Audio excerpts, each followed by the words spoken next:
Hello and welcome বন্ধুরা। এই দেখো তোমার দিদি ভাই কি অবস্থা, মুখের কি বানাইছে দেখো, দেখি দেখি। ওরম বানাইছো কেন মুখ? ওই ওই মুখ ঠিক কর। সি কি রান্না করে, রান্না করতেছে কি অবস্থা, সি সি সি সি। এই অত সুন্দর রান্নাঘর থাকতে তুমি এরকম একটা রান্না করে দেখো অবস্থা কি। এরকম একটা রান্নাঘর কে রান্না করে? হ্যাঁ, ওরকম সুন্দর করে একটা রান্নাঘর বানাই দিছে তোমারে, তারপরে তুমি এই জায়গায় রান্না করতেছো? বলো কমপ্লিট তো করে দাও নাই। কি কমপ্লিট করবো? আর কি কমপ্লিট করতে হবে? সিলিংটা ঠিক আছে, দুদিন পরে করা হবে, তুমি রান্নাঘরটা শিফট হতে পারো। তো গাইজ তোমাদের রান্নাঘরটা দেখাচ্ছি, দাঁড়াও। তো গাইজ দেখো, এই যে রান্নাঘরে পৌঁছে গেলাম। তোমার দিদিভাইয়ের জন্য একটা নতুন কিচেন বানানো হয়েছে, কিন্তু তোমার দিদিভাই এখানে এখনো রান্না শুরু করে নাই। ওই দেখো নাচতেছে, দেখো মেন্টেল, এত খুশি, ইতনি খুশি, মেন্টাল কোথাকার। তাই এই জায়গায় রান্না করো কেন? এত সুন্দর, এই দেখো সেলফ টেপ সব করা রয়েছে, এখানে ফ্রিজ রেখেছে। ওয়াটার কানেকশন কোথায়?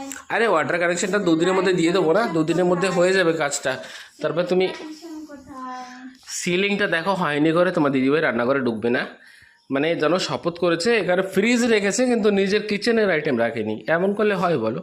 একটা বিশ্রী রকমের কাজ করতেছে তোমার দিদিভাই, আর নাচতেছে দেখো। আবার নাচো, নাচতে বলছি। তোমার মৃগী রোগের দেখাইতে কই না, এই জন্য মৃগী হয়েছে।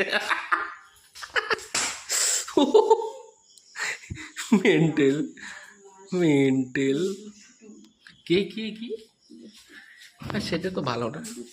ঠিক আছে গাইস, ভিডিওটা ভালো লাগলে তোমার লাইক, কমেন্ট অ্যান্ড শেয়ার করে দিও। বাই বাই সবাইকে।